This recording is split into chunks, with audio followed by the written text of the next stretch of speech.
HarperCollins presents Absolution by Jeff VanderMeer. This book is read by Bronson Pichot.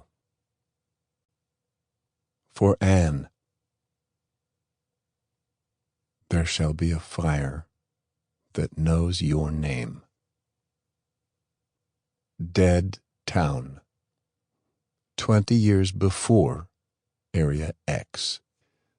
001. The biologists. Once, the story went, there had been biologists on the forgotten coast, in numbers so great that the ground shook in the aftermath of their passage. Eager men and women who, without warning, bestrode the terrain like conquerors, sent by the government and funded by money that came in the form of buried gold bars that could not decay or devalue, like the money kept in banks. Which is why, the conspiracy theorists at the village bar claimed, the biologists had been so stooped and weighted down when they arrived.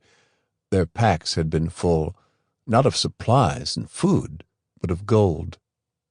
That the force or forces that had sent the biologists to the forgotten coast wanted the biologists to be ungoverned by barter, isolated, free of the sense of neighborly responsibility that had held the forgotten coast together for so long.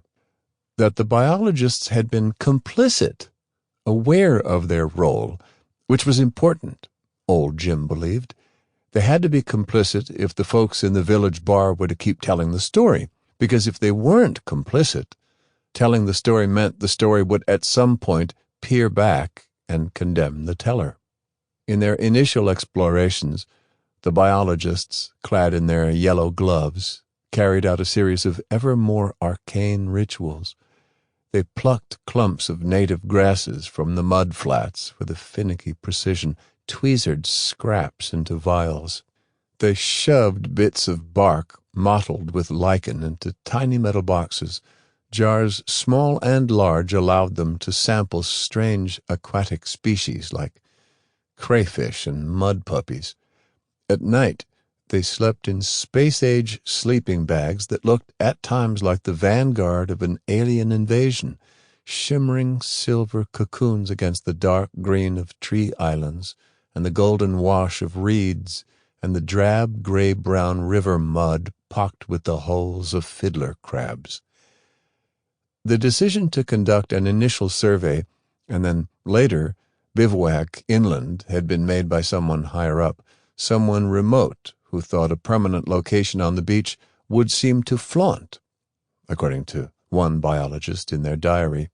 The diary, retrieved, had been gone at by beetles and rot, and in the searing shades of green, the watermarks that seemed more like records of tidal patterns, it had the look of an object in a museum exhibit.